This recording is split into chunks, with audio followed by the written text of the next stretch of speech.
All right. So now I have Mike Bailey and James Lujan to testify on Bill 205.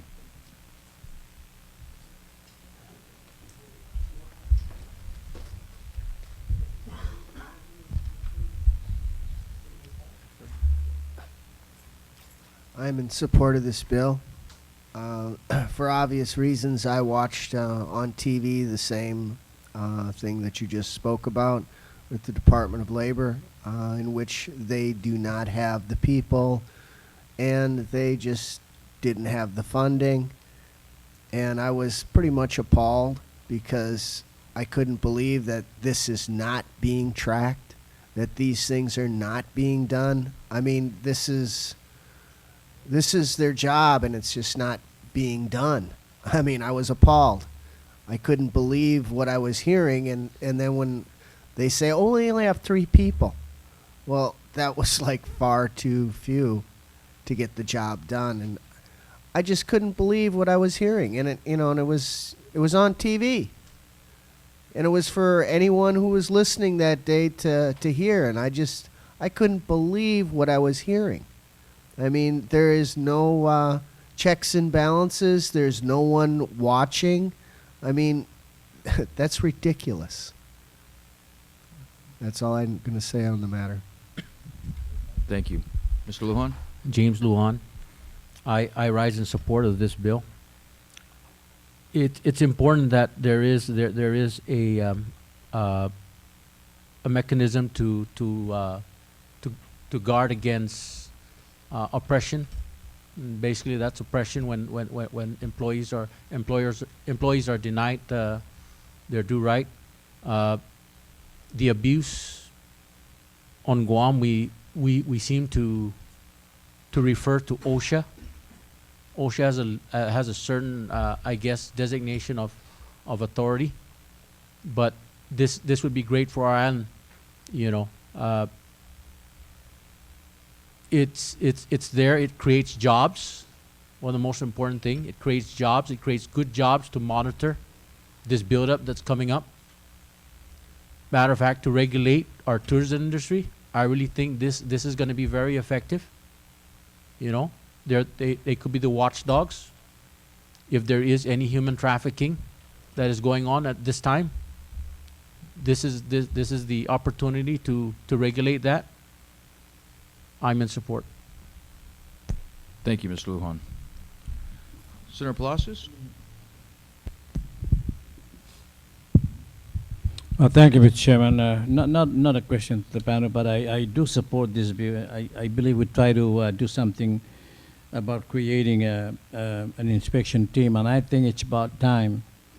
What I would like to suggest, though, with this bill is to dedicate a funding source or some kind of funding level to make sure that this is done. There will be abuses out there on the employees of Guam, the people that are working, especially in the private sectors. A lot of companies that do not share the philosophy of American labor law, companies from foreign countries, for example, that they attempted to, I guess, increase their profit margin by shortcutting the process and at the abuse and the expense of employees, and I've seen this. And I think that we should do random checks on this more often.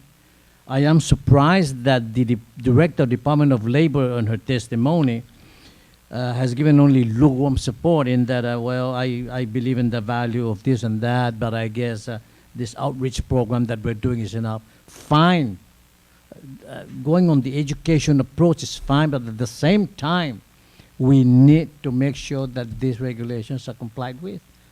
And they don't have the manpower. I mean, I'm sorry that I say publicly that they don't have the manpower, only 3 inspectors, oversee how many contractors and how many laborers right now working in the private sector. You know that, Mr. Chairman. I mean, but they cannot cover. So the employers out there know that 90% of the time they can get away with abusing these people, and that's not right. And so we should work on this furthermore. But I like the quota, the minimum And again, we have to probably dedicate some kind of funding level for this. Good Thank bill. you, Mr. Chair. Yes, the testimony from the Department of Labor, yeah, it's submitted in writing. If anybody wants to look at it, we'll have it over there. It basically says they support it, but they really can't meet the quotas because they don't have the personnel. And hopefully we will work this through the budget process in the next week. Now that we've had our public hearing on all these bills, we can put them on the budget bill, which was one of the reasons that we went through this. If there's anybody else that would like to testify on this bill, then we will consider Bill 205 duly heard. I want to thank everybody for coming out and participating in our democracy on a beautiful Saturday afternoon, taking time away from your families to participate. It is so critically important. The committee will be accepting testimony on all of these bills for the next 10 days. You can call our office, 735-MATT. You can fax it, 734-8085. Or you can go to our website, www.mattrector.com, and submit your testimony online. Thank you, everyone, for coming today. Have a fantastic afternoon.